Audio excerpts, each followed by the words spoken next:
আজ আমি এমন একটি বিষয় নিয়ে কথা বলবো যা আপনার জীবনের প্রতিটি পদক্ষেপে সফল হতে সাহায্য করবে। আমি কথা বলবো মানসিকতা নিয়ে। ভাবুন তো, সিংহকে কেন বনের রাজা বলা হয়? সে কি সবচেয়ে বড়? না, হাতি তার চেয়েও বড়। সে কি সবচেয়ে দ্রুত? না, চিতা তার চেয়েও দ্রুত। সে কি সবচেয়ে বুদ্ধিমান? সম্ভবত না। তাহলে সিংহ কিভাবে বনের রাজা হলো?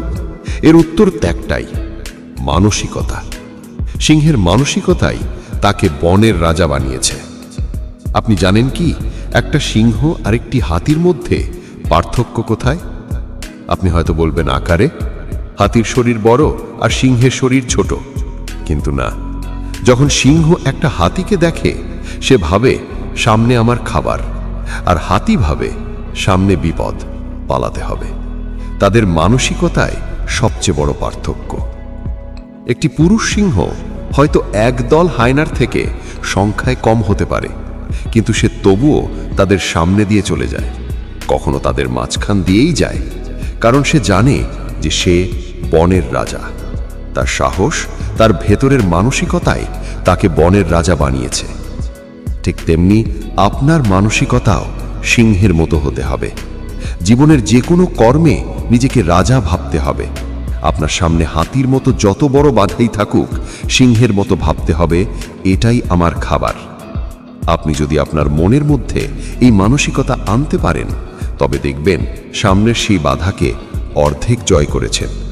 শারীরিক শক্তি দিয়ে লড়াই করার পূর্বে মানসিক শক্তিকে জয়ী করান, দেখবেন আপনার শারীরিক শক্তিও জয়ী হবে।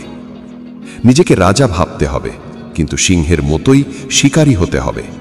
সিংহ বনের রাজা হলেও সে পরিশ্রম করে তার এবং পরিবারের জন্য শিকার করে। সিংহ শুধু শিকারই করে না, শিকারের প্রক্রিয়াটাকেও ভালোবাসে।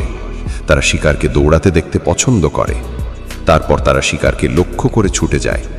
সিংহ শিকার করতে ভালোবাসে। আপনাকেও আপনার লক্ষ্যকে শিকার করতে হবে। আপনার শিকারের প্রক্রিয়াকে ভালোবাসতে হবে। লক্ষ্য ঠিক রাখতে হবে। লক্ষ্যের পিছনে দৌড়াতে হবে। আপনি ততক্ষণ পর্যন্ত দৌড়াবেন যতক্ষণ না আপনার লক্ষ্যকে ধরতে পারছেন। একটি লক্ষ্য পূরণ হলে আপনি আরেকটি ধরবেন, তারপর আরেকটি, এবং এভাবেই চলতে থাকবে। আপনি যা করতে চান, যা হতে চান, সেটা যদি অর্জন করতে চান, তাহলে আপনাকে সিংহের মানসিকতা নিয়ে বাঁচতে হবে। আপনি যদি হাতির মানসিকতা নিয়ে থাকেন, তাহলে দায়িত্ব থেকে দৌড়ে পালাবেন। আপনি আপনার লক্ষ্যে পৌঁছাতে পারবেন না। তাই সিংহের মানসিকতা নিয়ে চলুন। যে কোনো কর্মে নিজেকে রাজা ভাবুন।